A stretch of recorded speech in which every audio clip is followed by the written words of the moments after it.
Բարև ձեզ, հուսով եմ հիմա կա ձայնս, ես է խոսում եմ, փաստորեն դուք ինձ չեք լսում, մի հատ ինձ ասեք էլի, եթե հիմա լսվում է շարունակեմ, գրեք մի հատ, լսվում է, ահա մեկը գրեց լսվում է հիմա, վայ փառք Աստծո քեզ, փառք քեզ Աստված ջան, ահա, ինչ էի ասում, շատ կարևոր բան էի ասում, որ չեք լսում, ուրեմն ասես մի հատ հետաքրքիր ու կարևոր բան եմ ասում ձեզ, որ բոլորիդ կյանքը կարա փոխի, Հարվարդի համալսարանը անվճար դասընթացներ է տալիս և տալիս է անվճար սերտիֆիկատներ։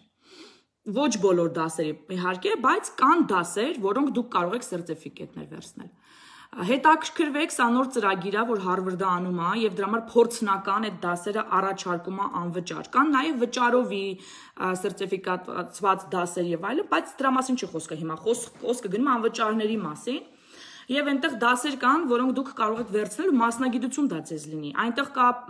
կոմպյուտերի ծրագրավորման դասեր, այնտեղ կա ինչպես պատրաստել ափեր, ուրեմն եւ այլն, որ դուք կարող եք այսօր սովորել, քանի որ տան նստած եք, բան չկա անելու, ձրի դաս է, այն էլ որտեղից Հարվարդ համալսարանից, լավ կլինի, որ ուրեմն գրանցվեք եւ Ձեզ համար մասնագիտություն ձեռք բերեք, միգուցե փոխեք նաև ձեր կյանքը։ Computer programming-ն այնց բան է, որ դուք կարող եք ամբողջ աշխարհի համար աշխատել, տարբեր երկրներից պատվերներ վերցնել եւ բավական լավ գումարներ վաստակել։ Ինչի օրինակ չվերցնել այդ հնարավորությունը եւ չգրանցվել եւ չվերցնել դա։ Ես ձեզ ուղղակի ասում եմ դրա մասին, եթե հետաքրքրված եք, ես ձեզ կուղարկեմ ուրեմն այդ լինկը, որ դուք կարող եք գրանցվել եւ վերցնել այդ դասերը։ Ես ինքս վերցրել եմ, համարյա մի 6-7 հատ դաս վերցրել եմ, դե որ ձրիա ինչի՞ չէ, ոչինչ մի քիչ էլ ճնշման տակ կլինենք, բայց կսովորենք։ Եվ դու գիտեք իմ թեման որն է, իմ հետաքրքրությունները, քաղաքականությունը եւ հոգեվորը, դրա համար ես մի հատ քրիստոնեության մասին եմ դարս վերցրել, խոր ուսումնասիրության, եւ մյուս 4 հատը ուրեմն Ամերիկայի մասին է, Ամերիկայի կոնստիտուցիան, օրենքները, արտաքին հարաբերությունները եւ այլն, պարլամենտը, ընտրությունները եւ այլն, ինչի համար որտեղ ուզում եմ հասկանալ, ինչպես այդ ամեն ինչը աշխատում, որտեղ ես ապրում եմ այս երկրում մեկը դրա համար եւ երկրորդ, որովհետեւ հնարավոր է այդ մոդելները կարելի է մշակել եւ բլոգ անել դրա մասին եւ այսպես ասած մտքեր տալ Հայաստանի կառավարությանը։ Եվ եթե նրանց անդամներից հիմա լսում են, ես ես խորհուրդ կտամ Հարվարդի համալսարանի սերտիֆիկատներից վերցնել, հենց թեկուզ այդ նույն դասերը եւ հասկանալ այդ ոլորտի ուրեմն խորությունը, կառուցվածքը եւ միգուցե օգտագործել Հայաստանի Հանրապետության բարելավման համար, օգտագործելով այդ մեթոդները, այդ մոդելները։ Ինչպես նաև վերցրել եմ այս ճգնաժամերը եւ տնտեսությունը դասը, որ էլի շատ կարեւոր է, էլի կարծում եմ, որ կառավարության անդամները, որ այսօր կան, կամ նմանատիպ գործունեությամբ զբաղվող մարդիկ, տնտեսագետները արժե որ վերցնեն այս դասը։ Միանգամայն անվճար է, վերցրեք, ուսուցանվեք, սովորեք եւ շատ հնարավորություններ ձեր առջև կբացվեն։ Աստված տալիս է ոնց որ ասում են, վերցրեք այդ օրհնությունները։ Լինկը հետո կդնեմ, դուք կարող եք ուրեմն գնալ, գրանցվել եւ ես շատ ուրախ կլինեմ, որ մեր հայերի կեսից շատը ավարտեն Հարվարդի ուրեմն ինչ որ ծրագիր, ինչ որ մի դաս, դա նշանակում է, որ մեր գիտելիքները կմեծանան, մակարդակը կրթության կբարձրանա եւ դա արդեն ողջունելի է։ Ուրեմն սա սրա մասին, ծելի հայրենակիցներ։ Հիմա եկեք խոսենք շատ խորը հոգեբանության մասին։ Իհարկե ես կկարդամ ինչ է ասում հայտնությունը մյուս երկու եկեղեցիներին, ես դա բաց չեմ թողելու, գիտեք ինչպես մենք խոսում ենք հիմա նամակները 7 եկեղեցիների մասին, անցած անգամ 3-ի մասին խոսեցինք, այսօր 2-ի մասին կխոսենք։ Բայց դրանից հետո ես պետք է խոսեմ, ուրեմն ինչ է մեզ այսօր թելադրում աշխարհը եւ ինչպես է դա անդրադառնում մեր առողջության վրա։ Այո, առողջության վրա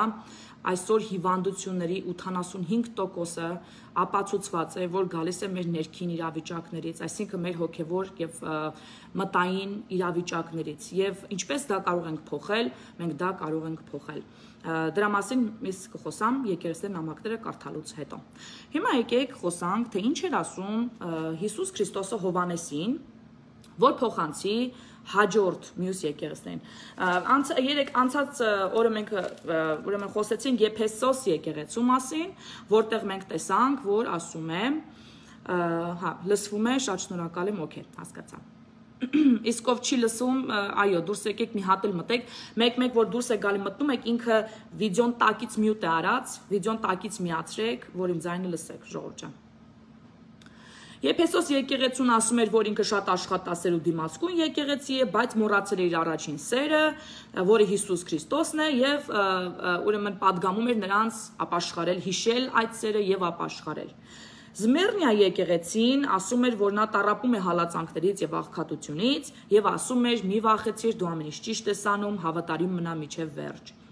Պերգամոնի եկեղեցուն ասում էր, որ հավատարիմ է Աստծո անունին, բայց կոմպրոմիսի էր գնացել տարբեր տեսակ մեղքերի հետ։ Մենք խոսեցինք այդ կոմպրոմիսների մասին նաև մեր եկեղեցու մեջ եւ նրանց հորդորում էր ապաշխարել։ Հիմա տեսնենք, թե ինչ է ասում Թիատիրի եկեղեցուն։ Ուրեմն Հայտնություն 2:18-ը։ Հա, 2:18-ից։ Գրիր նաև Թևատիրի եկեղեցու հրեշտակին։ Այսպես է ասում Աստծո որդին, որի աչքերը նման են կրակի բոցի եւ նրա ոտքերը շիկացած պղնձի։ Տեսա քո գործերը, սերը, հավատը եւ քո ծառայությունը համբերությամբ, քանի որ քո վերջին գործերն ավելի շատ են, քան առաջինները։ Այսինքն ինչ է նշանակում, որ ինքը գնահատել է իրանց սերը, իրանց հավատքը, իրանց հավատարիմ ծառայությունը եւ ասում է, որ ուրեմն դու կատարելագործվելու ես քո հավատքի մեջ, քո վերջի գործերը ավելի շատ են լինելու, քան քո առաջինները, որը շատ ողջունելի է։ Բայց շատ բան եմ ասելու քո դեմ, ահա, այն որ դու հանդուրժեցիր Հեզաբելին, այդ կնոջը, որ ինքն իրեն մարգարե է անվանում եւ մոլորություն ուսուցանում իր ծառաներին, որ պոռնը կանան եւ ուտեն կուրքերի զոհած միսը։ Ինչ էր այս Հեզաբելը, ով է ընդհանրապես այս Հեզաբելը եւ ինչ էր ինքը քարոզում։ Մենք տեսանք, որ քարոզում էր պոռնկություն եւ կորքերին զոհած միս։ Իմիջայլոց անցած իմ քաղաքական լայվի ժամանակ, որ հանկարծ ուրեմն Հայաստանին դավաճանած Ադրբեջան գնացած այդ բանին ինչ ասեմ, չգիտեմ ինչ անունով կոչեմ արդեն, մի խոսքով դրան ես պոռնիկ անվանեցի, իմ եթերի տակ մի քանի սուտ բարեպաշտներ բանի էքստազի մեջ էին, եթե բա ու դու էլ հետ դրանց հետո Աստծո անուն ես քարոզում։ Խնդրեմ հարգելիներս, Հայտնության մեջ խոսք 20-ի մեջ գրում է պոռնը կանան, պոռնիկներ, իմիջայլոց Աստվածաշնչի մեջ էլ վիժվածքներ, էլ պոռնիկներ, էլ կներեք արտացանց էլ բոզեր, ինչ ասես գրած է, այնպես որ Աստվածաշնչյան բառեր են դրանք, որ Աստվածաշնչի մեջ ինքը ճիշտ նկարագրում է այն ինչ որ կա, այնպես որ դուք Աստվածաշնչյան գրողներից բարեպաշտ չլնեք ու հավատացյալ չլնեք, ինձ էլ նկատողություն այդ հարցում էլ չանեք, եթե անեք, խորհուրդ կտամ գնաք բացեք, կարդաք ուրեմն Բաբելոն պոռնիկի մասի, որ հենց այդ ձևել նկարագրում է, եւ բացեք Հայտնությունը եւ կարդաք 20-րդ խոսքը։ Սա ձեզ պատասխան է կոմենտի համար, հա, որ ասել եք։ Իսկ հիմա հասկանանք ինչ է նշանակում Հեզաբելի հոգին։ Մի հատ հասկանանք ինչ անում Հեզաբելը այս եկեղեցում, որտեղ խոսքը այստեղ հենց այս եկեղեցու մասին, հա։ Ու ասում է եւ նրանք ժամանակ տվեց ապաշխարելու իրենց պոռնկության համար, բայց չապաշխարեցին։ Ահավասիկ ես հնոցն եմ գցում նրան, իսկ նրա գործակիցներին, որոնց հետ նա շնացավ մեծամեծ նեղությունների մեջ, եթե չապաշխարեն իրենց գործերի համար։ Եվ պիտի կոտորեմ նրանց որդիները եւ բոլոր եկեղեցիները պիտի իմանան, որ ես եմ, որ զննում եմ երիկամներն ու սրտերը եւ հատուցելու եմ ձեզ յուրաքանչյուրիդ ըստ իր գործերի։ Ահա։ Սա ասում է ուրեմն Թեատիրի եկեղեցուն։ Իսկ ով էր Հեզաբելը։ Հեզաբելը ուրեմն Հեթանոս հրյա թագուհի էր, որը իր թագավոր ամուսնու, այսպես ասած, գլխից թռնում ու գործեր էր անում։ Հիմա իշխանատենչ կին էր, ոչ թե իշխանություն լավ նպատակով, նայեք, կան կանայք, որոնք իրենք շատ բայեվոյ են, հա, ինչ որ գործեր են անում եւ այլն, բայց ամեն լավ, մոտիվացիան իրանց լավն է։ Բայց Հեզաբելի հոգին հակառակ իրանց մոտիվացիան մեղքի մեջ տանելն է։ Իրանք իշխանությունը օգտագործում են մեղք գործելու համար եւ մնացած մյուսներին նույնպես մեղքի մեջ քաշելու համար, ինչպես այստեղ ուրեմն նկարագրում է Հեզաբելին, ասում է, որ մոլորեցնում է, որ պոռնկանան եւ կորքերին զոհ մատուցեն, այսինքն այս մեղքերի համար է ինքը Հեզաբել կոչվել։ Հեզաբելը իր ամուսինը ուզում է մի հատ հողակտոր վերցնի, այն չեն վաճառում, կարող է կարդալ Հեզաբելի պատմությունը, տխուր տրտում գալիս է թագավորը տուն, Հեզաբելն ասում է սպասի, ես քո հարցերը սա կլուծեմ, ունենց մի հատ ծուղակներ ա դնում, ունեցա մի հատ այդ մարդուն մեջտեղից հանում, ու վերջը այդ հողը տիրոջ է, այդ հողի տիրոջը, եւ այդ հողը ուրեմն վերցնում է իր թագավոր ամուսնու համար։ Բնականաբար ինքը շատ տենց մեղքեր ա գործում Հեզաբելը, որ ոնց որ ասած ինքը լինում է իշխանուհին, հա, թագուհին այդ երկրի, որտեղ իշխում է իր ամուսնուն, այսպես ասած, բայց վերջում Աստված իրան հատուցում է եւ Հեզաբելի մարմինը շներն են գզում փողոցում։ Հիմա այս Հեզաբելի ոգին, որ ասում են, հենց այդ ոգին է, հիմա էլ կան այդպիսի կանայք, եւ դուք կտեսնեք, որ իրանք են ղեկավարում ամեն ինչ եւ փորձում են ուրեմն մեղքի մեջ տանեն, փորձում են մեղք գործեն, փորձում են ինչ որ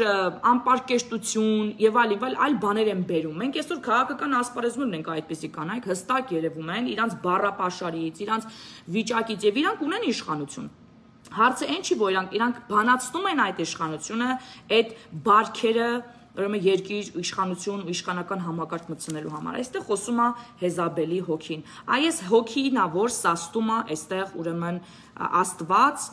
Հովանեսի միջոցով։ Հեզաբելի մասին քանի որ խոսացի, եկեք ինձ էլ են շատ ասում են դու իրավունք չունես քարոզես, որտեվ կին ես, եւ որի մասին ասում է Պողոսը։ Հիմա տեսնենք Պողոսը ինչ է ասում, հա, ես մի հատ գտնեմ այդ խոսքը ձեր համար, թե որտեղ է դա ասում, մի րոպե։ Պողոս առաքյալի թուղթը Տիմոթեոսին, ուրեմն, 2-րդ գլխի 11-րդ համարը։ Ինչ ասում, ասում է կինը արարածը թող ուսանի լռությամբ եւ կատարյալ հնազանդությամբ։ Եվ ես թույլ չեմ տալիս, որ կին արարածը ուսուցանի կամ էլ խոսքով իշխի տղամարդու վրա, այլ թող լուռ մնա։ Ահա, ասում չեմ ուսուցանի կամ խոսքով իշխի, այսինքն ոնց որ Հեզաբելն էր անում, հա, իր ամուսնուն։ Սպասի ես այդ հարցերը կլուծեմ, գնա սենց արա, գնան ցարա, էդի այդ Հեզաբելի հոգին է, որ մեղքի մեջ է տանում։ Ուշադիր եղեք, մոտիվացիան է կարևոր եւ գործողության հետևանքները ինչի է բերում, դա է շատ կարևոր էստեղ։ Եւ այստեղ այս խոսքը ասվում է Եփեսացիների եկեղեցուն, այսինքն այդ եկեղեցուն է կոնկրետ վերաբերվում։ Այդ եկեղեցին հունա-հռոմեական անցյալ ու արմատներ ունեցող եկեղեցի էր։ Եվ բնականաբար կանայք հрьяաների պես չէին, նրանք ավելի ազատ էին, քանի որ հեթանոս են եղել, որտեղ ընդունված է եղել, այսպես ասած, սեռական տարբեր անբարոյականություններ, հագուստը եղել է շատ գրգռիչ ու բաց եւ այլն հունա-հռոմեական այդ կուլտուրայի մեջ, դրա համար իրանք հենց ունեցել են իրենց մեջ այդ ոգին, այդ կանայք։ Եվ այդ ոգին բերել են քրիստոնեական եկեղեցի։ Սա հենց այն ձևավորվող քրիստոնեական սկզբնական եկեղեցու մասին է խոսքը, որ այդ կանայք բերելով այդ ուսմունքը եկեղեցի, կոմպրոմիսի են տարել եկեղեցին մեղքի հետ։ Հիմա այս խոսքը ասողները այնպիսի եկեղեցիներից են, որոնք պակաս կոմպրոմիսի չեն գնացել տարբեր այլ հեթանոսական ուսմունքների հետ։ Բայց չգիտես ինչի այս խոսքը միշտ աշկտ են մտցնում, որ դու չես կարա բանանես, քարոզես, որտեվ կին ես, բայց մոռանում են ախր, որ այս խոսքը ասվել է հենց այդ բարքերը եկեղեցի չբերելու համար, որն այսօր հենց փաստացի իրանց եկեղեցում է կատարվում։ Ստեղ են ասում աշխարհկանգնի իշխնող կա։ Բայց եկեք մի հատ հասկանանք, էլի Պողոս առաքյալը ինչ ասե կանանց մասին։ Պողոս առաքյալը ուրեմն մի րոպե կներեք, բացեմ երկրորդը։ Տիտոսին, Պողոս առաքյալը թուղթ Տիտոսին մեջ երկուսը եւ երրորդ խոսքը։ Ինչ ասում, ասում պարավ կանանք նույնպես լինեն զգաստ եւ սրբերին վայել վարմունք ունենան, ոչ բանսարկու, ոչ գինեմոլ, ոչ բարեխրատ, այլ բարեխրատ եւ խրատեն դերատի կանանց սիրելու իրենց մարդկանց լինելու որդեսեր։ Այսինքն Պողոս առաքյալը ուրեմն հրահանգում է, որ տարիքով կանայք ամենայնիվ խրատեն ուրեմն ջահել կանանց։ Այսինքն փաստորեն ուսուցանելը կնոջը չի արգելվում։ Հիմա ստեղից հասկանում ենք, որ Պողոս առաքյալը, որ ասում էր այդ եկեղեցու կանանց, որ սենց ուզում են ընդհանրացնեն բոլորի վրա, բայց վերաբերում էր կոնկրետ այդ եկեղեցու կանանց, հենց այդ նամակի մեջ էր դա գրված։ Մի ուրիշ նամակում էլ Տիտոսին ասում է, որ կանայք պետք է քարոզեն ու ուսուցանեն ավելի ջահել կանանց, okay? Հետաքրքիր է, ուրեմն փաստորեն կանայք կարան ուսուցանեն։ Ինչ է ասում հետո նույն Պողոս առաքյալը իր Փիլիպացիներին ուղված թղթի մեջ, երկրորդ խոսքի մեջ, եւ ասում է խնդրում եմ Եվոդիային եւ խնդրում եմ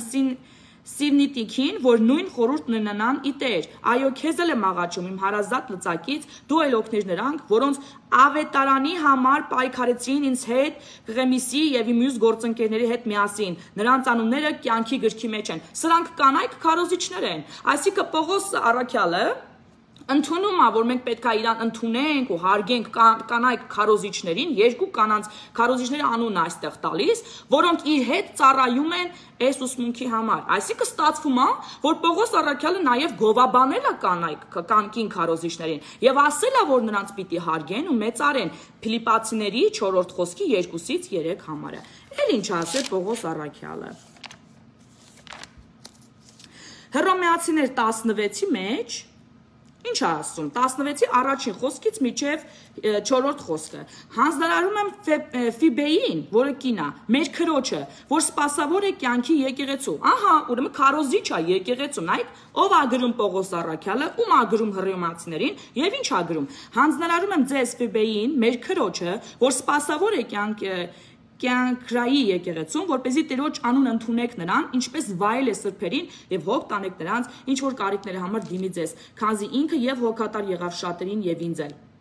Ողջունեցեք Պրիսիկեին, էլի կինա, եւ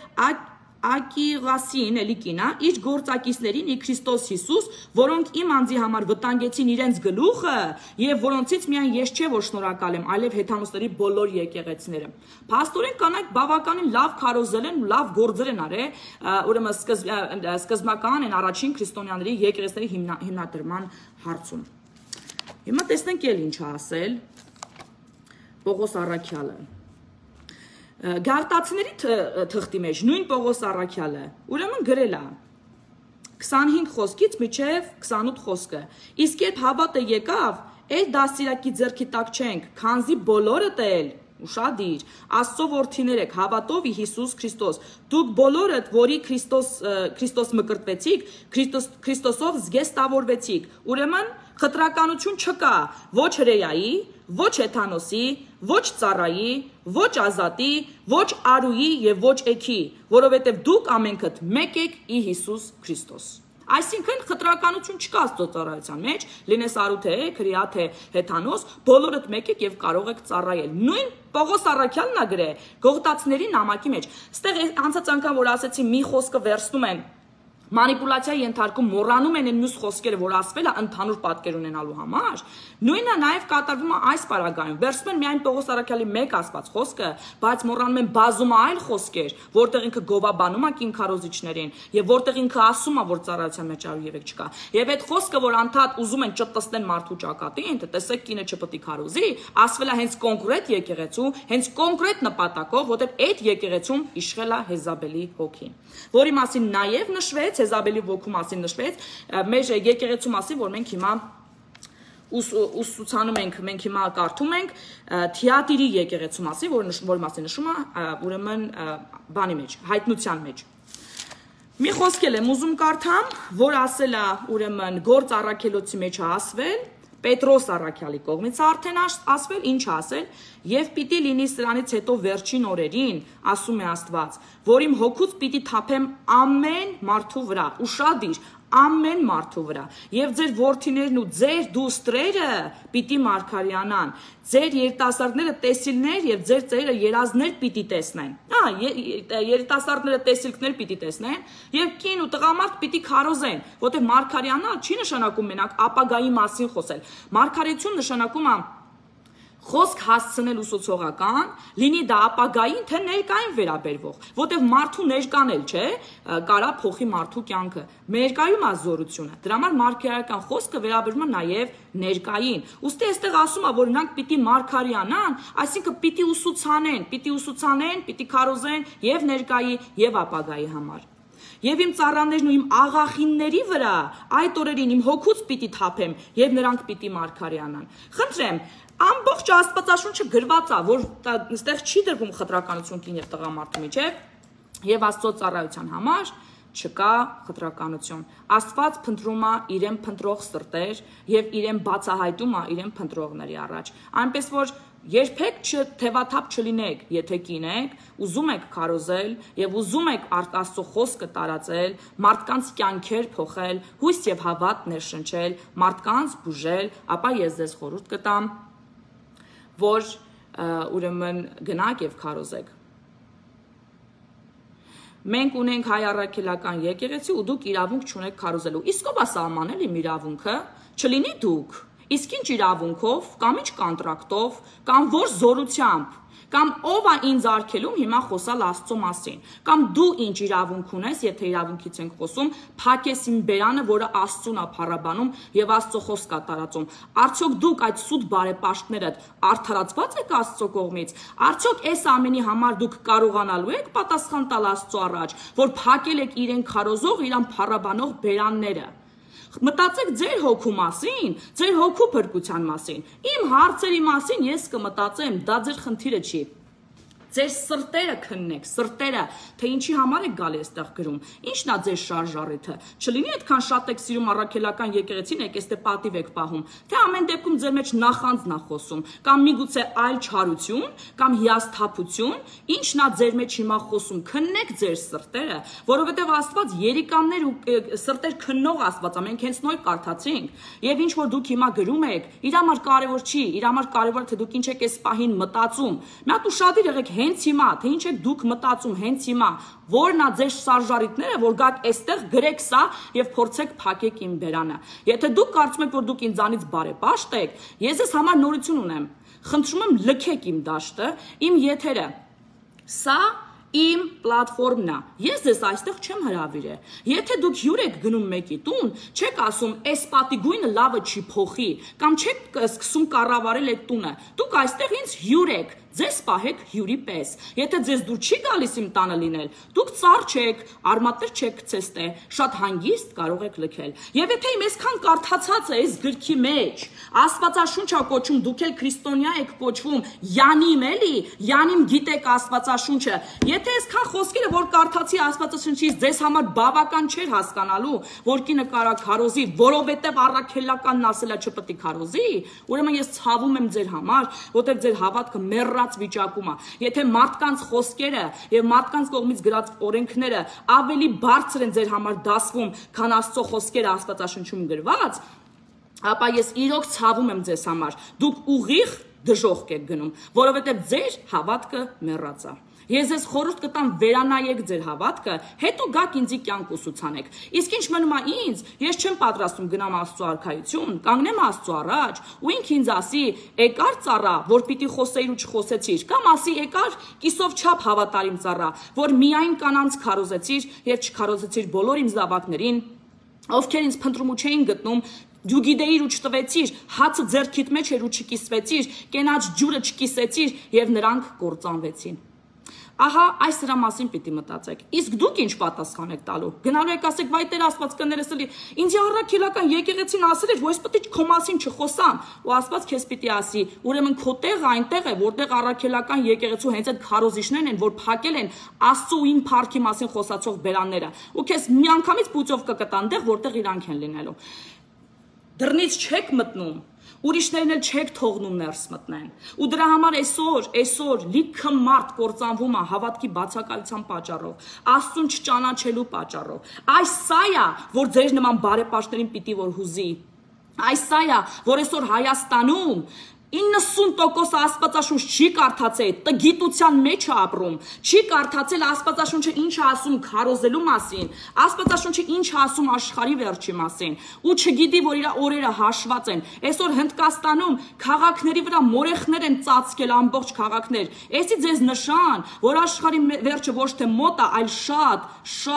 շատ մոտ է։ Արդեն քթների տակ է։ Ու եթե նույնիսկ այս պարագայում կարծրացել եք ձեր սրտերը, փորձում եք փակեն Աստծո մասին խոսացող ու քարոզող բերանները, ես ձեզ խորհուրդ կտամ լուրջ վերանայեք ձեր կյանքը, լուրջ վերանայեք ձեր հավատքը, որտեղ ձեր տեղն արդեն նախապատրաստած է, որտեղ որ դուք գնում եք, հաստատ ձեր համար լավ չի լինելու, շատ շոկ ու տաք է լինելու։ Ես ձեզ դա հաստատ խոստանում եմ։ Իսկ ինձ ձեր ասած խոսքերը չեն հուզում,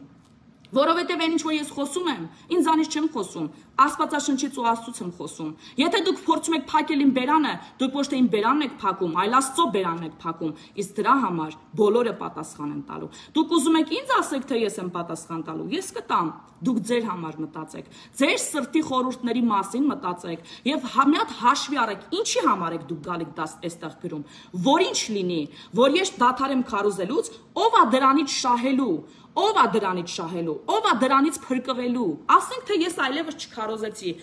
ով է քարոզելու, առաքելական եկեղեցին, Որտեղ է քարոզելու։ Չունեն իշխանություն քարոզելու, իհարկե ունեն։ Քարոզում են, ոչ։ Միայն կրոնական ծիսակատարություններով չես կարող ազգը դարձի բերել։ Միայն կրոնական ծիսակատարություններով չես կարող մարդկանց մեղքերին ապաշխարություն տալ, փրկություն տալ, չես կարող բուժել մարդկանց հավատքի միջոցով։ Իրանց խոսքը ոնց գնում, տենց դատարկ հետ է գալի։ Այ հիմա երկրորդ եկեղեցի, որ ես կարդամ, նույն առաքելական եկեղեցու մասին եմ խոսում, որ նամակը գրե Հիսուս Քրիստոսը դեռ հազարավոր տարիներ առաջ Հովհաննես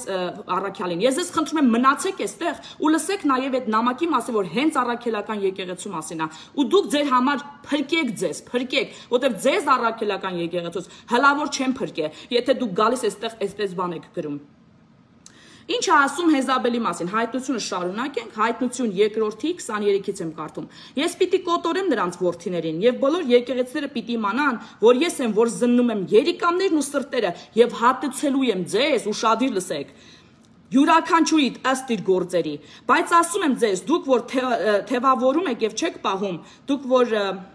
Թևատիրում եք եւ չեք պահում այս վարդապետությունը, դուք որ չիմացաք ինչպես ասում են սատանայի ծածուկ մտքերը, ձեր վրա ուրիշ ծանրություն չպետք է դնեմ, այլ ինչ որ ունեք, պահեցեք մինչեւ որ ես գամ։ Ծածուկ մտքերը։ Հիմա ասենք ենթադրենք, ես այլևս չխոսացի Աստծուց։ Գնացի իմ ճամփով, մարդիկ ծրվեցին իրենց տներով։ Փրկվեցին մարդիկ, ոչ։ Ով շահեց դրանից, չարը։ Չարը, այ իր ծածուկ մտքերը ձեր նման բարեպաշտների միջոցով, փակելով Աստծո մասին խոսացող բերանները, ավելի շատ մարդ կտանի դժոխք, հանձինս նաև հենց այդ խոսացող բերանները։ Այս ծածուկ գործերի մասին է խոսում Աստված, բայց միայն ոչ դրանք, Օրինակ կեղծուսմունքների մասին, հա, կեղծուսմունքներից մենք անցած անգամ հենց այդ նույն առաքելականում խոսեցինք, ինչպես են հեթանոսական տոները բերեսարքե քրիստոնեական, կապել քրիստոնյաներին, թե բա տեսեք, սենց բաներ կա, բայց իրականում դրանք մեղքի հետ կոմպրոմիսի գնալա, որտեղ Աստված միշտ արգելել է կռապաշտությունը եւ իր ժողովրդին միշտ ասել է հեռու մնացեք կռապաշտական տարբեր տեսակ ծիսակատարություններից, որոնք անբարականություն են բերում, որոնք ինձ չեն փառաբանում ու ինձ չեն փառավորում, ինձ ուրախություն չեն բերում։ Եվ օրինակ այդ ուսմունքներից մեկն էլ, օրինակ եթե մարդը ինչ որ զգացմունքներ ունի բնական պահանջներ, դա արդարացված է, քանի որ օրգանիզմը ստեղծված է Աստծո կողմից, ուրեմն ինքը կարա ինչ ուզենա անի, եւ դա արդարացնում է սերը։ Օրինակ մի հատ ուսմունքը դա կարող է լինի, որ դա այդպես չի։ Մենք գիտենք, որ մենք ապրում ենք կոտրված աշխարհում, ունենք կոտրված ուրեմն բնույթ, մարմիններ եւ Սատանան խաղում է մեր ճակատագրի հետ, խաղում է մեր կյանքի հետ եւ մեզ դրդում է մեղքերի մեջ, ծածուկ մտքերով, այլ հիմա ինչպես ականատես եղաք դուք հենց հիմա հեռու մնացեք սատանայի ծածուկ մտքերից, նայեք ձեր արարքների մոտիվացիան եւ տեսեք դրա հետևանքները ինչ ա լինելու։ Եթե դուք հասակ հաջողության, որն ալնելու ձեր պտուղները, դուք այդ ժամանակ կիմանաք, թե որն Աստծուց եւ որը սատանայից։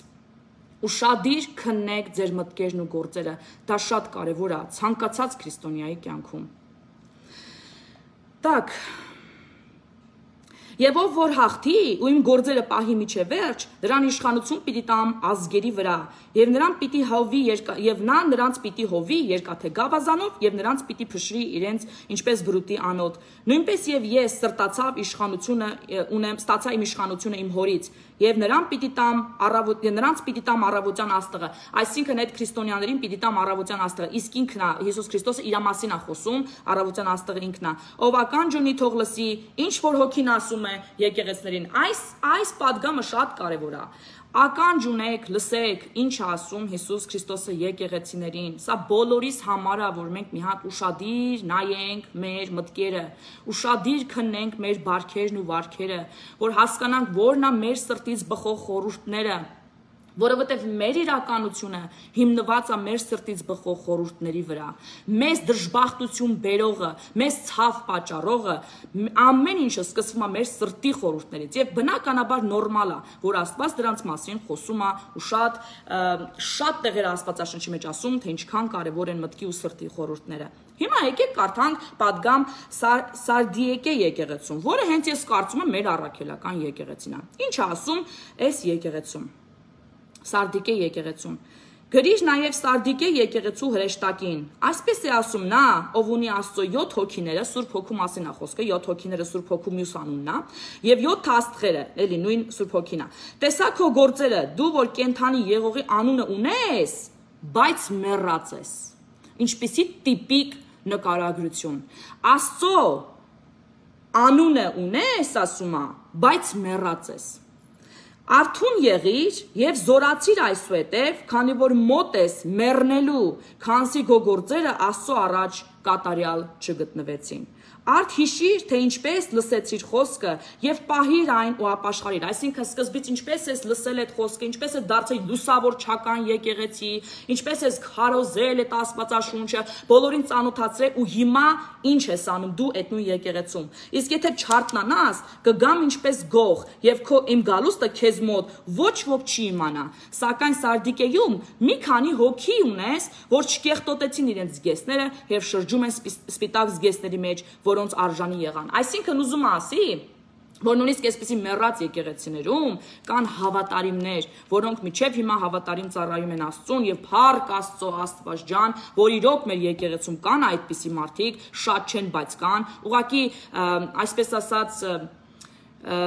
ստորացված են, հա, այդտեղ գործող իշխանության կողմից իշխանության տակ են գտնվում եւ չեն կարող ազատ լինել իրենց գործողությունների մեջ, ազատ քարոզել Աստվածաշունչ, գնալ տնետուն, գնալ գյուղ եւ քարոզել Աստվածաշունչ, խոսել Աստծո խոսքերի մասին, ոչ թե կրոնավորության, այլ Աստծո խոսքերի մասին, որպեսզի հավատացյալներին դարձի բերեն, քանի որ ժամանակը մոտ է։ Բայց կան այդպիսի մարդիկ նաեւ հայ առաքելական եկեղեցում եւ ես շնորհակալ եմ դրա համար։ Ու ինչ ասում Հետո, ով հաղթի այսպես սպիտակ կհագնի եւ նրա անունը չի ջնջվի կյանքի գրքից։ Ինչ նշանակում սպիտակ կհագնվի։ Այսինքն կմաքրվի իր բոլոր մեղքերից եւ իր անունը կգրկվի կյանքի գրքի մեջ, ինչ նշանակում որ իրանք կընտրվեն Աստծո կողմից իր թագավորության մեջ լինելու համար։ Այս խոստումն է տալիս այն մարդկանց, ովքեր միջև վերջ կհամբերեն եւ կդիմանան։ Ես նրա անունը պիտի խոստովանեմ իմ հոր առաջ եւ նրա հրեշտակների առաջ, ով ականջ ունի, թող լսի, ինչ որ հոգին ասում է եկեղեցիներին։ Ուստի այստեղից մի պատգամ ձեզ, ժողովուրդ ջան, ինչ ասում ես եկեղեցուն։ Ասում է, որ իմիջիալոց այս Սարդիկեի եկեղեցին շատ հարուստ եկեղեցի էր, ռեկորդները դրա մասին են վկայում, իրանք լավ փող ունեին, շատ հարմարավետ էին իրանց մեջ, դրա համար էլ իրանց հավատքը մեռած էր։ Նույն պատկերը նաև այսօր է։ Պետք լիներ, տարբեր տեսակ մեծ խաչեր, դղյակներ, խոսում եմ հենց քահանաների մասին, հա, ինչպիսի իշխանություն, ինչպիսի ազդեցություն եւ քաղաքականության մեջ, եւ հասարակության մեջ, ինչպիսի պատվախնդրության պահանջ, որ ինձ պետքա հայր Տեր դիմեք, իսկ մեր Տերն ու մեր Աստվածը հենց Հիսուս Քրիստոսն է։ Երևում է 70 տարեկանից, որ քեզնից ջահելին կարաս։ Տիկին ջան, Այնքան անմիտ, այնքան ապուշման ես գրել, արդեն ստեղից քո մակարդակը հենց ճիշտ երևաց, լուրջ եմ ասում, ես քո նմանի հետ նույնիսկ չեմ պատասխանի, որտեվ իմ ժամանակը քո նմանների վրա ես չեմ վատնի, ես ավելավա Աստծո խոսքը քարոզեմ, դու գնա 70 տարեկան լսի, եթե լսես իհարկե, չնայած քո նման ջահելները դժվար թե ինչ որ մեկին լսեն, քո նման ջահելները մենակ կարան առաքելական եկեղեցու քահանաներին լսեն, ովքեր որ ասում են բերան փակի նստի տունը եւ ընդհանրապես չշարժվես տեղիցդ այդ այդտեղ դու կարող ես լսես, այն էլ դժվար։ Այ քո մեջ այդ Հեզաբելի հոգին որ կա, հենց քո մեջ պարզ ու հստակ երևում է։ Այս որ աշխատի դուրս գորես իմ էջից, որտեվ էսի քո համար չի։ Okay։ Ով տգետ, դու էլ խելացին ես։ Այ Աստված իմ, արի ես քեզ մի հատ հլը Աշոտյան անեմ, որ ստեղ քեզի չհայհոյեն, իզուր իրանց բերանները չփղծեն քո նմանի վրա, որովհետև դու դրան արժանիքներ չունես, չնայած դժվար կանեմ, հիմա քեզ բլոկ անեմ, ավելավա լսես երևի քո մասին ասվածը, միգուցե քեզ կօգնի դա, ում հետ չհամեմատվեմ, քո հետ չհամեմատվեմ, ես չեմ համեմատվում, դու չես կարա իմ հետ համեմատելի լինես, բացարձակ, որովհետև քո մակարդակն արդեն ստեղ երևում է դու ինչպիսին ես։ Մի խոսքով լավ, եկեք իրան ուշադրություն մի դարձրեք, միջև ես իրան բլոկ կանեմ, կուղարկեմ այնտեղ որտեղից ինքը եկել է։ Հիմա այս երկու եկեղեցիների մասին ինչ որ ասեց, մենք այսօր տեսանք, որ դրա պահանջը նման եկեղեցիներ այսօր նույնպես կան մեր ուրեմն իրականության մեջ։ Այն որ ասում են ռադարա սրան, հա, ռադ անելու եմ սրան, ինքը արդեն ջոգեց, որ ինքը սրան է, այն որ ինձ իմ հետ ուզում էր համեմատվել, ինքը ջոգեց, որ ինքը սրան է։ Ասեք ժողովուրդ ջան, ինչ որ պետքա, բայց աշխատեք, չասեք ու ձեր բերանը մի կեղտոտեք։ Նմանների պատճառով դուք մեղքի մեջ մի մտեք, որովհետև նրանք հենց այստեղ գալիս են ոգևորված սատանայի ոգով, ոգևորված Հեզաբելի ոգով, գալիս են որպեսզի խափանեն Աստծո խոսքը, գալիս են որպեսզի խանգարեն, գալիս են որպեսզի ձեզ մեղքի մեջ քաշեն, ձեր բերանը կեղտոտել տան եւ իրանց գործերից ու իրանց ծրած պտուղներից արդեն երևում է ում զավակներն են իրանք։ Okay? Դրա համար աշխատեք ուղակի անտարբերության մատնեք նման մարդկանց եւ փառավորեք Աստծո անունը, Աստծո խոսքը լսելով եւ սովորելով։ Հիմա ես ուղղակի ձեզ հետ ուզում եմ նաև կեղծ ուսմունքների մասին մի երկու բան էլ խոսալ, այսօր որտեղ ես շատ եմ տեսնում որպես հոգեբան դրա ներկայությունը եւ ուզում եմ ուրեմն ասեմ ինչ այսօր քարոզում Աստվածաշունչ, ամենը աշխարհը քարոզում է, որ այսօր մարդը կարիք չունի Աստծո, okay? Այսօր ասում է, որ երջանկությունը փառքի, փողի եւ արտաքինի մեջ է։ Որ եթե դու ունես փող, եթե դու ունես պլաստիկ օպերացիայով գնված արտաքին, եւ եթե դու ունես, ասենք, փառք, ուրեմն դու պետքա որ երջանիկ լինես։ Ուրեմն եկեք մի հատ նայենք փաստերին։ Փառքի մեջ այսօր լիքը մարդ ինքնասպանություն գործեց։ Ոնց որ այսօր Ռոբին Վիլյամսը, շատ ուժեղ կոմիկ դերասան, թվում էր թե իր կյանքում ամեն ինչ հումոր է, ամեն ինչ ուրախ է, բայց տեսնում եք, որ ինքնասպանություն գործեց։ Քոբի Բրայանը, որ ուներ այդքան հարստություն, պաշտպանված չեղավ դժբախտությունների հանդեպ եւ իր երեխայի հետ ուրեմն զոհվեց ուղղաթիռի ուրեմն ավարիայից։ Կան տարբեր հարուստ մարդիկ, նայեք ուշադիր, բոլորը խոսում են դեպրեսիայի մասին, բոլորն ընդունում են հոգեմետ դեղեր, բոլորը բուժում են հոգեբանների մոտ, որտեղ իրանք ունեն ահավոր ստրես։ Այսինքն այստեղից կարող ենք եզրակացնել, որ ամեն դեպքում փառքը, փողը ու պլաստիկ օպերացիաները շատ սելեբրիտիների կողմից չի բերում մարդուն երջանկություն։ Եվ դա բնականաբար այդպես էլ պիտի լիներ, ինչի, որովհետև մարդը հոգևոր էակ է, մարդը ֆիզիկականը մարդու երկրորդ կերպարն է, առաջինը նա հոգի է, հոգին չէ դրվեց մարմնի մեջ, առաջինը եղավ հոգին, հետո դրվեց մարմնի մեջ։ Ուզենք թե չուզենք, այսօր նույնիսկ գիտությունն է ապացուցում ամբողջ աշխարհում, որ վայ շնորհակալություն, որ լքում եք մեզ, այ շատ շնորհակալություն, անկեղծորեն, խնդրում եմ էլի, մի րոպե շուտ լքեք մեզ, մենք ձեզ հաստատ չենք տառապելու դրանից, հաջողություն։ Ուրեմն ինչ է ասում, մեր հոգևորը կառավարում է մեր ֆիզիկականը։ Երբ որ, տեսակ, թունավոր մարդիկ որ կային, չէ, ինչ են իրանք տանում, նայեք, իրանք հոգու այս մաղձը, իրանք գալիս են թափելու ու թունավորելու մարդկանց կյանքը։ Ես համոզված եմ, որ ընտանիքում էլ ինքը այդ մաղձը սաղի վրա թափում է, սաղի վրա ինքը հունից հանում է, ու այս մարդը իր կյանքում ինչ պիտի ունենա, վեճեր, կռիվներ, նեղություններ, բացասական էներգիա, համոզված եմ նաև տարբեր հիվանդություններ եւ այլն։ Ինքը իրան թունավորում է ներսից, բայց մի թողեք, որ ինքը իր այդ թույնը նաև ներարկի ձեզ եւ ընդհանրապես պաշտպանեք ձեր հոգեվորը նմանատիպ մարդկանցից, մաքրելով ձեր շրջապատը նման տեսակ մարդկանցից։ Ես ինքս մաքրում եմ, նաև էջս եմ մաքրում նման մարդկանցից, աշոտյան եմ անում, այսպես ասած։ Եվ այսօրվա դասն հենց դրա մասին է, որ դուք հասկանաք, որ ձեր հոգևորը նպաստում է ձեր ֆիզիկականի վրա, հասկանում եք։ Օրինակ, գիտությունը այսօր ապացուցել է, որ հոգևոր իրավիճակներից է բխում մեր տարբեր տեսակի հիվանդությունները եւ դժբախտությունները, քանի որ նեգատիվ բացասական էներգիայի մեջ ապրող մարդիկ ձգում են իրանց հանդեպ ամեն տեսակ դժբախտություններ, անհաջողություններ, աղքատություն եւ հիվանդություններ։ Ապացուցված է այսօր, որ քաղցկեղը մարդուն մաշում է, ինչպես Աստվածաշունչն ասում, իմ տրտմությունը մաշեց իմ ոսկորները, այդ ձև մաշում է մարդկանց ներքին, ներքուստ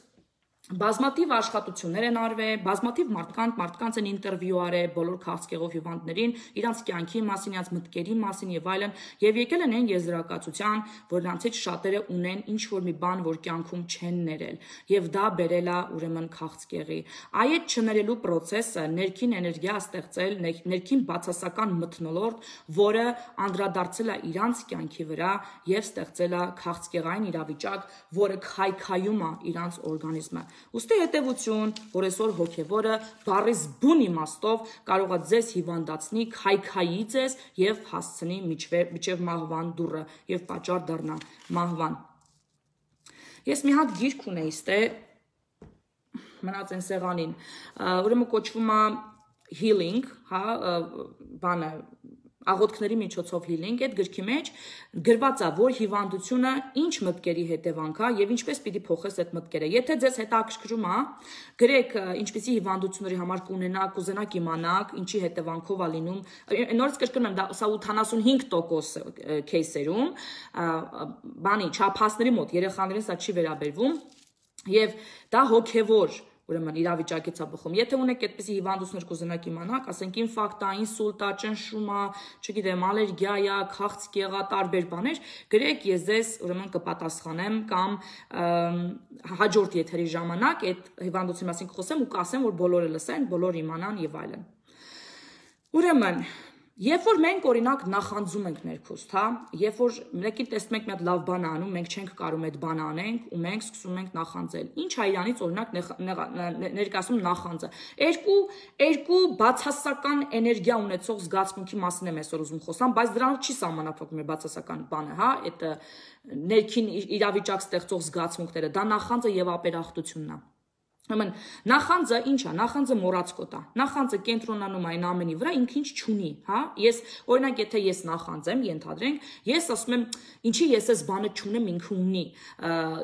եւ այլն, ես չեմ կենտրոնանում այն ամենի վրա, ինչ որ ունեմ, բայց չէ, որ ես էլ լիքը բաներ ունեմ, օրհնություններ, որոնց վրա եթե կենտրոնանամ, ես երբեք չեմ ունենա այդ, օրինակ, մտքերը, ես իմ վրա եմ օրինակ բերում, Ժորժ ջան, որ ոչ մեկը ինձանից չվիրավորվեք ու չասեք իմ վրա է ասում, հա,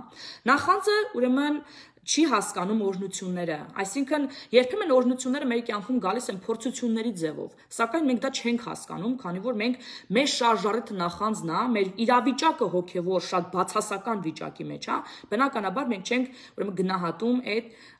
ուրեմն փորձությունը թե մեզ ինչ կտա դա, ինչպիսի մարդ մեզ կդարձնի, ինչպիսի ուժ մեզ կտա, ինչպիսի իմաստություն մեզ կտա, որը մեզ կյանքում շատ կօգնի ավելի վատ իրավիճակներից խուսափելու համար։ Այսինքն այն օրհնությունն է, ոչ թե ուրեմն բացասական ինչ-որ բան։ Նախանձը եսասեր է, ինքը իրան է դնում կենտրոնում ու ամեն ինչ իր շուրջ է ուրեմն կառավարում, այնինչ մենք ստեղծված ենք, որպեսզի կենտրոնում դնենք Աստծուն, ոչ թե մենք, եւ մեզ եւ առաջնորդենք նրա ուսմունքով եւ նրա ուրեմն խոսքերով ու առաջադրանքներով ու պատգամներով։ Նախանձը ինքը իրան արդարացնում է, ասում է ես ավելի արժանի եմ, քան ինքը, ինչի պիտի ինքը ունենա, ես չէ, ինչի պիտի ինքը կարողանա քարոզի, ես չէ, հենա կգնամ կասեմ դու կինս չպետք քարոզես ու սրանով ես իրա բերանը կփակեմ, էլի, իրանց մասից մեծ կարծիք ունեն, էլի, որ կարան, էլի, տենց բան անեն։ Նրանք կասկածի տակ են դնում Աստծո իմաստությունը ու մտածում են, որ իրանք ավելի շատ գիտեն, իրանց ինչա պետք, իրանք ավելի լավ գիտեն, ինչպես կարելի է այդ հարցի լուծումը տալ, քան հետևելով Աստծո խորհրդին եւ Աստծո ուսմունքին, որը իրանց բնականաբար դուր չի գալու, քանի որ իրանք պետք է հասկանան, որ եթե առաջնորդենք ես արժանի եմ հիմունքով, ապա մեզանից բոլորը անխտիր արժանի են միայն մահվան ու դժոխքի, քանի որ բոլորս մենք մեղսագործներ ենք եւ արդարացված ենք միմիայն Աստծո զոհաբերությամբ ու նրա արյունով ու նրա ողորմածությամբ։ Եթե մենք նայենք մեր գործերի արժանիքների հիման վրա, մենք ոչ մեկս չենք արժանանալու Աստծո թագավորությանը։ Ուստի ամենակատարյալ գործերը ձեզ փրկություն չեն ապահովելու։ Եթե նույնիսկ դուք անխտիր պահեք բոլոր օրենքները, Մովսեսի օրենքները, հա, եկեղեցու կողմից հրահանգված օրենքները, ձեր օրինապաշտ լինելը ձեզ չի փրկելու, որովհետև օրենքով չեն, որ մարդիկ փրկվում են։ Հիսուս Քրիստոսը դրա մասին ասաց, փարիսեցիներին ասեց, դուք հենց դատվելու եք Մովսեսի օրենքներով, որովհետև Մովսեսի օրենքներով բոլորս մեղսագործ ենք, իսկ փրկությունը գալիս է միայն հավատքով, միայն Հիսուս Քրիստոսի հավատքով ու նրա ողորմածությամբ, ուրիշ ճանապարհ չկա, օրենք պահելով, գործեր անելով ոչ մեկ չի արժանանալու Աստծո թագավորությանը։ Պիտի քննեք ձեր սրտերը, ուղիղ դարձնեք Աստծո հետ, համահունչ դարձնեք ձեր սրտերը, որպեսզի կարողանաք փրկեք ձեր հոգիները ու փրկեք ձեր շրջապատում գտնվող մարդկանց։ Օրինակ ես մեկ-մեկ որ մտածում եմ, տեսնես որտեղ են իմ տատի պապիները, տեսնես որտեղ է իմ մայրը, որոնք չէին առաքելական եկեղեցու հետևորդ էին, հա, ու չէին ճանաչում Աստծուն, որովհետև Աստվածաշունչ չէին կարդացել, մենակ հայրերը գիտեին, խաչակնկվել գիտեին, մեկը եկեղեցու պատերը պաչել գիտեին, ուր են նրանք հիմա, ինձ համար դա հարց է, որովհետև ես գիտեմ, որ նրանք չեն ճանաչել կենդանի Աստծուն, չեմ ունեցել այդ հարաբերությունները նրանց հետ, ու ես ինքս շատ տխրում եմ, եւ դրա համար չեմ ուզում, որ մյուս տատի պապիները, որ դեռ կենդանի են, մյուս ծնողները, հայրերն ու մայրերը, որ դեռ կենդանի են, առանց ճանաչելով Աստծուն մահանան։ Ես ուզում եմ, որ նրանք ճանաչեն Աստծուն։ Եվ դա դուք նույնպես պետքա նախանձախնդիր լինեք այդ հարցով։ Դուք նույնպես պետքա կարողանաք ձեր շրջապատի մարդկանց ուրեմն սովորեցնեք Աստծո խոսքը եւ նրանց դարձի բերեք։ Նախանձի մասին այսքանը, իսկ ապերախտության մասին դե բնականաբար մենք մեր աչքի առաջ տեսանք ապերախտության գագաթնակետը Արտուր Շպապի դիմակով, հա, դեմքով, ես անկեղծ շատ հիասթափված եմ, ահա որ հիասթափված եմ, ես չեմ պատկերացնում ինչքան մարդ պետքա ուրացող լինի, թեկուզ մեկը քեզ համար միջոպ անի, միևնույն է շնորհակալ պիտի լինես, որովհետև ինքը կարող չաներ այդ չոփը, ու դու կարող ես չունենայիր այդ չոփը, եւ նման ասում է գործ են արել, լավ չեն արել, կամ ինձ ինչով են օգնել եւ այլն, ես չգիտեմ, ես անկարող եմ բառերով նկարագրեմ, թե ինչքան բացասական մթնոլորտի մեջ է Արտուր Շպապի հոգին եւ ինչքան սխալ ճանապարհով է ընթանում ինքը իր կյանքով եւ ընդհանրապես ինքը ուրա գնում էս վարվելաձևով։ Արդեն ձեզ համար պարզ է, չէ, որ նման մարդիկ դժվար թե արժանանան Աստծո թագավորությանը, որտեղ Աստծո թագավորությունը հենց գնահատող մարդկանց տեղ է եւ ապերախտ մարդիկ այնտեղ տեղ չունեն։ Ձեզ բնականաբար պետքա որ հուզի Արտուր Շպապի հոգևոր վիճակը եւ եթե կան մարդիկ, որ գնան նրան Աստծո խոսքը քարոզեն դարձի բերեն, ես միայն ուրախ կլինեմ, քանզի նրան շատ վատ վերջաբան է սպասում, եթե ինքը այս ճանապարհով շարունակի։ Այդ գիրքը, որի մասին ես նշեցի, ուզում եմ օրինակով ձեզ բացատրեմ, ինչպես է մեր մտքերը մեզ հիվանդացնում, հա, մաշում մեր մարմինը։ Ուրեմն այդ հեղինակը, որի մասին խոսում էր, ինքը ուրեմն բժիշկ է եւ քարոզում առողջություն եւ քարոզում ինքը շատ փորձեր արել, հոգեբանական ինտերվյուներ արել եւ գտել է, որ մարդու մտքերը ուղիղ դրական համագործակցություն են մարդու առողջական վիճակի հետ։ Ու ինքը բերել է տարբեր հիվանդություններ, հենց այդ ինտերվյուների միջոցով, որ այդ մարդկանց մոտ նմանօրինակ երևույթ է, ասենք օրինակ քաղցկեղով հիվանդները միշտ ինչ-որ մի բան չեն ներել իրանց կյանքում, որ իրանց ներքուստ ուրեմն քայքայել է իրանց օրգանիզմը եւ բերել է ինչ-որ տեսակ կյանսերի։ Բոլորի մոտ 85% ուրեմն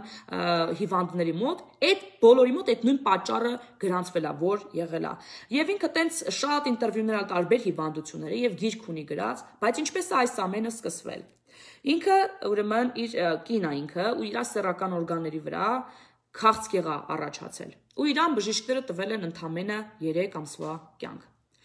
Ինքը միանգամից հասկացել է, որ էդի իր մոտ առաջացել է, որտեղ իրան 5 տարեկանում բռնաբարել են ու բնականաբար պատահական չի, որ իր կյանսերը հենց սկսվել է այդ տարածքից ու տարածվում է իր օրգանիզմի վրա։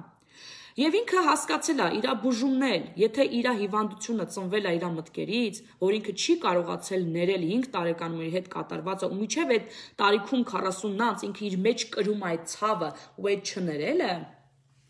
որ իրան այդպես մաշել է, ուրեմն եւ բժշկությունը պետքա գա իր մտքերից։ Եվ ինքը սկսել է իր վրա աշխատել։ Իր բառերն եմ ասում, ես սկսեցի ասում մտային օպերացիա անել եւ իմ մեջից կտրել հանել ամեն տեսակ բացասականը, որ ես ունեմ այդ երևույթի նկատմամբ, այդ դեպքի հետ, որ կատարվել էր ինձ հետ։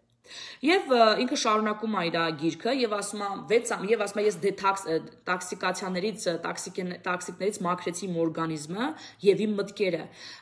թունակ քիմիկատների այսպես ասած մաքրություն է իր մոտ տեղի ունեցել եւ 6 ամիս հետո ասում է բժիշկները ստիպված եղան ինձ հետ համաձայնվեն որ ես բուժվել եմ հենց իմ մտքերով, իմ օրինակով, առանց քիմոթերապիայի ես ասում եմ բուժվեցի։ Իրանց տված 3 ամսվա կյանքը 6 ամիս հետո ինձ համար դարձավ երկար տարիների կյանք։ Եվ այդ գիրգրողը շատ հետաքրքիր իր գրքի մեջ շատ հետաքրքիր բաներ ասում, որ ես հաստատում եմ։ Սիրելի իմ հայրենակիցներ, ովքեր որ հավատում են Աստծուն եւ ովքեր որ չեն հավատում Աստծուն, մեր ֆիզիկական աշխարհը ստեղծվում է մեր մտքում առաջինը։ Դու այսօր քո ներկայով ապրում ես այն իրավիճակում, ինչ որ դու քո մտքերի մեջ ստեղծել ես տարիներ առաջ։ Ինչ որ դու հիմա մտածում ես, ուշադիր եղի, քանի որ հիմա դու ստեղծում ես քո ապագան։ Մի շաբաթ հետո, մի ամիս հետո, թե մի տարի հետո, ուշադիր եղի ինչպիսի մտքեր դու ունես։ Զորությունը ներկա պահի մեջ է, որտեղ ներկա պահի մեջ դու կարող ես փոխել ամեն ինչ։ Ներկա պահի մեջ դու կարող ես դարձի գալ դեպի Աստված, ներկա պահի մեջ դու կարող ես փոխել քո մտքերը, ներկա պահի մեջ դու կարող ես փառաբանել Աստծուն եւ այդ ուրախության մեջ ապրել։ Աստվածաշունչը ասում է, որ ինձ փառաբանողները ուրախության մեջ պիտի ապրեն, քանզի ես նրանց կտամ հոգեկան խաղաղություն եւ ուրախություն։ Եվ եթե դուք հարցնեք շատ հավատացյալ քրիստոնյաների, անկախ ազգությունից, անկախ ռասայից, այն մարդիկ, ովքեր իրոք հավատքի մեջ են ապրում, ովքեր իրոք ճանաչում են Աստծուն, նրանք ուրախության մեջ են ապրում եւ հոգեկան հանգստություն ու խաղաղություն ունեն։ Նույնիսկ քրիտիկական պահերի նրանք իրանց շատ խաղաղ ու հանգիստ են դրսևորում, քանի որ նրանց վրա իջած է այդ հոգին Աստծո, որ բերում է ուրախություն ու խաղաղություն եւ իրանց մտքերին, եւ իրանց սրտի խորհուրդներին, եւ բնականաբար փոխում է իրանց կյանքը, քանի որ սրանք ուղիղ հարաբերական են իրար հետ։ Մենք որպես երեխա ինչպիսին ենք, որովհետև ինչպես որ մենք երեխա ենք, հիշում եք Աստված ասում է եղեք երեխաների պես որի մոտ գաք, ուրեմն ինչպիսին պիտի լինի, ինչպես ենք մենք երեխաներս, հա, երեխա ժամանակ ինչպիսին ենք, մենք շատ ուրախ ենք, լիաթոք ուրախանում ենք, չէ՞, ծիծաղում ենք, կչկչում ենք, բարձր գոռում ենք, երբ որ մենք մեծանում ենք, դառնում ենք հասուն մարդ, չգիտես ինչի, արդեն ամոթ է լիաթոք ուրախանալը, եւ մենք փորձում ենք մեր մեջ խեղդել այդ ուրախությունը եւ բնականաբար խեղդում ենք այն դրական մթնոլորտը, որ կարա փոխի մեր կյանքը։ Ինչպես երեխա, մենք հանգիստ ու բաց արտահայտում ենք մեր զգացմունքները, լացում ենք, հիստերիա ենք դնում եւ այլն, բայց երբ որ մեծանում ենք, նորից մեր մեջ խեղդում ենք մեր բոլոր զգացմունքները, եւ տխրությունը, եւ արցունքները, եւ տառապանքը, եւ չենք ուզում ցույց տանք, որ հանկարծ մեկը չտեսնի ու ներքուստ տառապում ենք, ներքուստ մաշելով մեզ ու մեր օրգանիզմը։ Երբ որ երեխա եք, դուք բոլորին սիրում եք, դուք չեք տեսնում մարդկանց մեջ թշնամիներ, բոլորը ձեզ համար լավն են։ Երբ որ մենք մեծանում ենք, ուղիղ հակառակ պատկերն է, մենք բոլորի մեջ սկսում ենք տեսնել թշնամիներ եւ շատ քիչ բարեկամներ։ Երբ որ մենք երեխա ենք, մենք շատ քաջ ենք, փորձում ենք ամեն ինչ փորձել, փոփոխություններից չենք վախենում, նորություններից չենք վախենում։ Մի հատ թազա խաղալիք եւ մենք ուզում ենք քանդենք այդ խաղալիքը, որ տեսնենք թե դա ինչպես է աշխատում։ Երբ որ մեծանում ենք, ուղիղ հակառակը։ Մենք փորձում ենք խուսափենք ամեն տեսակ նորություններից, ամեն տեսակ փոփոխություններից, ամեն տեսակ փոփոխություն մեզ դեպրեսիայի մեջ է գցում, այդ բացասականն է ստեղծում մեր մեջ։ Երբ որ մենք ուրեմն երեխա ենք, մենք շատ հարցասեր ենք, մենք սիրում ենք հարցել տալ, սիրում ենք ճանաչել, սիրում ենք տեսնել, երբ որ մեծանում ենք, մեզ համար մենք ամեն ինչ գիտենք, մենք ավելորդ բան չենք կարող սովորել, որտեղ մենք արդեն ամենաիմաստունն ենք եւ այլն։ Աստվածաշունչը ասում է. եղեք ինչպես երեխաներ, երբ որ գաք ինձ մոտ, ոչ թե այնպիսին, ինչպիսին մենք կանք այսօր։ Այսինքն խոսքը գնում է մարդու ներքին իրավիճակի մասին, հոգեկան, հոգևոր եւ մտային մթնոլորտի մասին, որը չի երևում, բայց բնականաբար եւ արդեն փաստացի կառավարում է ձեր արտաքին աշխարհը, եւ ձեր արտաքին տեսքը, եւ ձեր առողջությունը, եւ ձեր ֆինանսականը, եւ ձեր մարդկանց հետ ունեցած հարաբերությունները, եւ ձեր հարաբերությունները, ձեր հարաբերվելը ուրիշ մարդկանց հետ։ Սա շատ կարևոր է, որ մենք այս հասկանանք, եւ հետո մենք ունենք սահմանափակ մտածելակերպ, որոնք ստեղծում են հենց այդ հիվանդությունները։ Օրինակ մտածելակերպ ունենք, որ կյանքը պայքար է, կյանքը գոյության պայքար է։ Հիմա եթե շատերիդ հարցնեմ, ինչ է կյանքը, ինչպես դուք կպատասխանեք։ Պատասխանները շատ տարբեր են լինելու։ Մեկը կասի գոյության պայքարը, մեկը կասի կյանքը տված հնարավորություն է մարդուն, մեկը կասի կյանքը ուրախությունը, մեկը կասի կյանքը սերը, մեկը կասի կյանքը իմ երեխաներն են, մյուսը կասի կյանքը տառապանքը, կյանքը դժվարությունները, կյանքը ստրեսը, կյանքը պարտականությունները եւ այլն։ Ամեն մեկը տարբեր կբնութագրեն, թե կյանքը իրանց համար ինչ է, որովհետեւ կյանքը դա հարաբերական հասկացողություն է, կախված մեր ներքին իրավիճակից, թե մենք ինչ մթնոլորտում ենք ապրում մեկ հոգեկանը, հա, մեր հոգեվոր մտայինը։ Եթե կյանքը քեզ համար պայքարա գոյության, ուրեմն կյանքը քեզ կտա լիքը պատերազմներ, որտեղ դու գոյության պայքար ես տալու, ոչ թե հաղթանակի պայքար, այլ գոյության պայքար ես տալու։ Եթե կյանքը քեզ համար տառապանք է, կյանքը քեզ տալու է ավելի շատ պատճառներ տառապելու։ Եթե կյանքը քեզ համար սեր է, Աստված կյանքը քեզ տալու է ավելի շատ, ուրեմն հնարավորություններ մարդկանց սիրելու կամ սիրվելու նրանց կողմից։ Եթե կյանքը քեզ համար քաղցրություն է, դու ինքդ քաղցրություն կտաս մարդկանց եւ փոխադարձ քեզ կտան քաղցրություն եկող։ Կյանքը բնականաբար ուղիղ հակառակը կլինի այն մարդու կյանքի, որի համար կյանքը տառապանք է։ Ուստի շատ կարևոր է, որ մենք հասկանանք ինչ է մեզ համար կյանքը, ընդհանրապես ինչպիսին են մեր մտքերը, ինչ ենք մենք ստեղծում մեր մտքերում, մեր արտաքին աշխարհում։ Օրինակ տարբեր այսպիսի սահմանափակ մենք բաներ ունենք, հա, հավատմունքներ ունենք։ Կյանքը գոյության պայքար է, բոլորն էլ դավաճանում են, ոչինչ չես կարող փոխել, կյանքը հենց այնպիսին ինչպիսին կա, ոչինչ չես կարող անել։ Այս պետությունը հնարավորություններ չի տալիս, փողը մարդիկ շատ դժվարությամբ են աշխատում։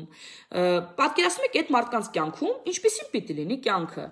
Այն ամենը, ինչին որ իրանք հավատում են, ինչի վրա որ կենտրոնանում եք, ավելի շատ եք դրանից գտնում։ Հիշեք էս, աքսիոմա է սա։ Եթե դուք կենտրոնանում եք ինչ-որ մի բանի վրա, դրանից ձեր կյանքի մեջ ավելի հաճախ են լինում։ Կենտրոնացեք լավ բաների վրա։ Ասեք, օրինակ, կյանքը հիասքանչ է, փողը ինձ տրվում է հեշտությամբ, փողը ինձ մոտ է գալիս, ես որտեղ մագնիս եմ։ Հնարավորությունները ինձ մոտ գալիս է, քանի որ մագնիսի պես հնարավորությունները ձգում եմ։ Ինչ շրջապատող մարդիկ միայն լավն են, բարի են, ընկերասեր են, հավատարիմ են։ Պատկերացրեք ձեր կյանքը ինչպես կփոխվի։ Եթե դուք այդ աշխարհայացքով նայեք ձեր շրջապատին, ձեր շրջապատը նույն ձև կնայի նաև ձեզ, եւ ձեր կյանքում ամեն ինչ ուղիղ համեմատական կփոխվի։ Շատ կարևոր է մեր ներքին իրավիճակը, թե մենք ինչ ենք մտածում։ Հենց հիմա դու ինչ ես մտածում, ինչ մտքեր կան քո մեջ։ Բռնի քո միտքը, հենց հիմա ինչ ես դու մտածում։ Ու գրի առ։ Տես թե այս պահին քո միտքը քեզ ինչպեսի ազդեցություն է քո վրա թողնում։ Եվ ընդհանրապես ես ձեզ առաջադրանք եմ տալիս, մի շաբաթ գրի առեք ձեր մտքերը։ Մի հատ թուղթ ու գրիչ վեկալեք, ու երբ որ բռնացնեք ձեր միտքը, գնացեք ու գրեք ինչի մասն եք մտածում։ Ու խտրականություն չդնեք, եւ լավ մտքերը գրեք, եւ վատը գրեք։ Շաբաթվա վերջում մի հատ նայեք ու տեսեք ինչ եք դուք ընդհանրապես մտածել։ Եվ հետո նայեք այդ շաբաթվա մեջ ինչ ա ձեզ հետ տեղի ունեցել։ Ես ձեզ խոստանում եմ, որ ձեր մտքերի ուղիղ համեմատական գործողությունները կատարվել ձեր կյանքի մեջ։ Ուղիղ համեմատական երևույթները կատարվել ձեր կյանքի մեջ։ Եվ հետո հաջորդ մյուս շաբաթը փոխեք ձեր մտքերը դրական եւ մենակ դրական մտքեր, գիտակցաբար մենակ դրական մտքեր մտածեք։ Ու հետո շաբաթվա վերջում տեսեք, ինչ ա փոխվել ձեր կյանքում։ Արդյոք փոխվել է թե չէ։ Էքսպերիմենտ արեք մի հատ, փորձնական, որպեսզի տեսնեք ու համոզվեք, արդյոք ես ճիշտ եմ ասում, արդյոք գիտնականները ճիշտ են ասում, որ պնդում են, որ մեր հիվանդությունների սկզբնաղբյուրը մեր մտքերից է սկսվում, եւ ճնշումը, եւ ինսուլտը, եւ ինֆարկտը, եւ քաղցկեղը, եւ ալերգիաները, եւ նույնիսկ հիվանդությունները, վարակիչ հիվանդությունները, որտեղ մարդիկ կան, որ վարակվում են, մարդիկ կան, կարող այդ նույն մարդը չվարակվեն, ինչի, որտեղ դա նույնպես մեր ներքին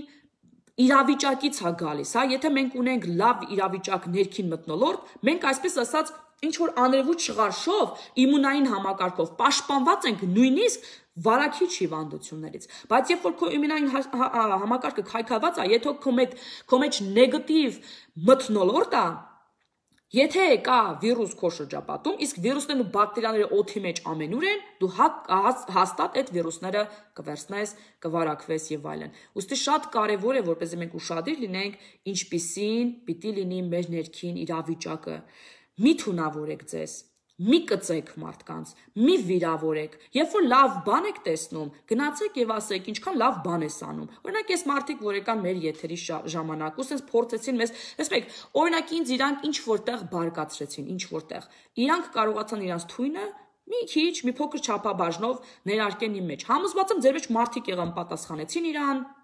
վիրավորեցին իրան եւ այդ թույնը նաեւ ձեր մեջ ներարկվեց, սիրելիներս։ Խուսափեք նման իրավիճակից, որտեվ նման մարդիկ իրանք արդեն հիվանդ են։ Իրանց մեջ այդ մաղձը այնքան շատ է, որ իրանց մեջ չի տեղավորվում եւ փորձում են ուրիշների վրա շախտան, որպեսզի ուրիշներն էլ իրանց ման տառապյալ լինեն, ինչպես իրենք, որ ուրիշներն էլ իրանց պես նեգատիվ իրավիճակում ապրեն, ինչպես իրենք, որտեվ իրանք չեն կարողանում, իրանք այնքան բացասական են, չեն կարողանում տանեն դրականը։ Իրանց մոտ սրտխառնոց է նույնիսկ ֆիզիկապես առաջանում, երբ որ իրանց մոտեցնում են դրականը։ Ես ես մի հատ բան պատմեմ։ Հիշում եք մին կնոջ մասին, որ ես խոսացի, որ ասում է, որ ինքը վատ երազներ էր տեսնում, մենք իր համար աղոթեցինք եւ արդեն մի շաբաթից ավել այդ կնոջ ոչ երազներ կան, ոչ բան կան եւ այլն։ Աստված ներգործեց իր կյանքի մեջ, Աստված ազատեց իրանց այն բացասական էներգիայի դիվային ուժերի ներկայությունից, որոնք կային իր մեջ եւ իր տան մեջ, հա, այսպես ասած դեթաքս արեց, այդ տոքսիկը հանեց իր շրջապատից։ Եվ ինչ եք կարծում, ինչ եղավ հաջորդ քայլը։ Նայեք, մենք ուրիշ ոչ մի բանի համար չենք աղոթել։ Մեր աղոթածը, որ ինքը երազներ չտեսնի, որ հանգիստ քնի ու խաղաղություն գա իր տան վրա եւ ինքը փրկվի Աստծո համար, հա, այդ հոգին, այդ գառը փրկվի Աստծո համար։ Նա խոստովանեց, որ ինքը երբեք չէր կարողանում Աստվածաշունչ կարդալ, որովհետև բառի զգուն իմաստով սրտխառնոց էր զգում Աստվածաշունչը վերցնելուց, չէր կարողանում։ Տեսեք, ֆիզիկական հոգևորը անդրադառնում է ֆիզիկական զգացմունքի վրա, երբ որ ինքը իր ձեռքն է վերցնում Աստվածաշունչը։ Այս ամենից ազատվելուց հետո ինքը արդեն Աստվածաշունչ է կարդում։ Ու ամեն օր գալի մեզ ասում է, այսօր մի էջ եմ կարդացել, այսօր երկու էջ եմ կարդացել, ու ինքը արդեն հետաքրքրությամբ փնտրում է Աստծուն։ Ինքը արդեն կարողանում է կարդալ այդ Աստվածաշունչը։ Իսկ ինչի միջև էդի չէր կարողանում կարդալ, որտեղ իր մեջի նեգատիվը չէր կարողանում դիմակայել այն պոզիտիվին, որ կա Աստվածաշնչի մեջ, պայքարում էր իր մեջից, ֆիզիկական սիմպտոմներով արտահայտվելով, ինչև եւ սրտխառնոցն ա եղել։ Համոզված եմ, որ շատ մարդիկ ձեր մեջ Աստվածաշունչ որտեղ դուք խոստովանում եք, էլի դրանից գիտեմ, որ Աստվածաշունչ չեք կարողանում կարդալ։ Վերստում եք ու չեք կարողանում այդ գիրքը կարդալ։ Հարց տվել եք ձեզ, ինչի չեք կարողանում կարդալ, ինչ արի ձեզ այդ գիրքը։ Բացի լավ բան ասելուց, բացի ձեզ հույս, հավիտենական կյանք տալուց, սեր խոստովանելուց, ասելուց, որ դուք ներված եք, որ դուք իմ մեջ, իմ ձով փառավորված եք, իմ որդիներն եք։ Բացի դրանից, այդ մեսեջի համար ինչի պիտի չկարողանաք կարդալ Աստվածաշունչը, որովհետև ձեր մեջ բացասական այնքան շատ է, որ ձեզ խեղդում է ու ոչ մի դրական չի թողում ներխուժի ձեր մեջ։ Մաքրեք ձեր ներքինը, մաքրեք ձեր մտքերի խորհուրդները, ձեր սրտի խորհուրդները, որպեսզի չգաք մեկի լավ վիդեոն տեսնեք, որ Աստծո խոսքը տարածում, ձեր մաղձը թափեք ու գնաք, որովհետև չեք կարողանում դուք տանեք դրականը, աստվածայինը, բարին ու լավը։ Հակառակը պայքարեք չարի դեմ, ինքներդ ձեզ աղոթելով, եթե կուզենաք մենք ձեզ համար աղոթենք, մենք դեմ չենք, մենք ձեզ կօգնենք, մենք պատրաստ ենք, մեր ժամանակը տրամադրենք, մենք խմբավորվենք ձեզ օգնենք, եթե դուք դրա կարիք ունեք։ Հավատացեք, ձեր շրջապատում լիքը մարդիկ կան, որոնք ձեզ համար կաղոթեն, ձեզ կօգնեն, միայն փնտրեք ազատվելու այդ մաղձից, այդ կեղտից, այդ բացասականից, որտեղ դա ձեզ հիվանդությունների պատճառը դառնալու, մահացու հիվանդությունների, եթե դուք չկարողանաք քոնտրոլ անեք ձեր մտքերը եւ ձեր բացասական ներքինը։ Ամենալավ բանը, որ դուք երբևէ կարող եք քոնտրոլ անել ձեր մեջ, դա Աստծուն ունենալն է։ Ձեր կյանքի կենտրոնում Աստծուն դնելն է։ Աստված ամենազոր է, ամենակարող է, ամենաբժիշկն է, ամենաիմաստունն է, վերջի վերջո ձեր հայրն է, ու ինքը անպայման ուզում է, որ դուք լավ ապրեք, առողջ ապրեք, ուրախ ապրեք։ Ինքը ձեզ հենց դրա համար է ստեղծել է։ Ինքը ձեզ չի ստեղծել, որ դուք հիվանդանաք, դժվարությունների մեջ գնաք, որ ձեզ դավաճանեն, որ ձեզ վիրավորեն, որ ձեզ նեղացնեն։ Այդ ամենը իրանից չի գալիս։ Ինքը ձեզ համար ավելի լավ կյանքի պատկերացում ուներ։ Այդ ամենը մեր կյանքում մեղքի հետևանքն է, որտեղ նույնիսկ մեր աշխարհը, մեր բնությունն է մեղքի մեջ թաղված, ոչ միայն մարդիկ։ Մենք ապրում ենք կոտրված աշխարհում եւ ինքներս էլ կոտրված մարդիկ ենք։ Եվ երբ որ դու ընկնում ես փոսը, սիրելիներս, դու ինքդ չես կարող քո մազերից բռնել եւ այդ փոսից դուրս հանել։ Դու չես կարող ինքդ քեզ օգնել։ Քեզ պետք է մեկը, որ գա աստիճան իջեցնի կամ պարան իջեցնի եւ ձեռքը տա ու քեզ դուրս քաշի այդ փոսից։ Դա կարող է լինել միայն Աստված, որովհետեւ նրանով է միայն փրկությունը։ Իսկ քեզանից հասնում է միայն օգնություն կանչել եւ առաջարկված օգնության ձեռքը բռնել եւ հետո գոհունակության մեջ ապրել այդ փրկության համար։ Շատ պարզ կյանքի աքսիոմա է։ Դժվար ոչ մի բան չկա, սակայն շատ մարդիկ իրենց մեջ ունեցած նեգատիվի պատճառով մերժում են դա։ Այսքանը սիրելիներս, անպայման կատարեք առաջադրանքը, գրեք ձեր մտքերը, ուշադիր եղեք ինչպես է ձևավորվում ձեր շաբաթը, հետո փոխեք ձեր մտքերը, ավելի լավ հավատմունքներով, գիտակցաբար կրկնեք այդ խոսքերը ամբողջ շաբաթ եւ տեսեք ինչպես է ձեր կյանքը փոխվելու։ Ահա այսքանը, շնորհակալություն ձեզ, որ նայում էիք, Աստված օրհնի բոլորիդ եւ հիշեք, Աստված սիրում է ձեզ, որովհետեւ դուք իր որդիներն եք։ Հաջողություն։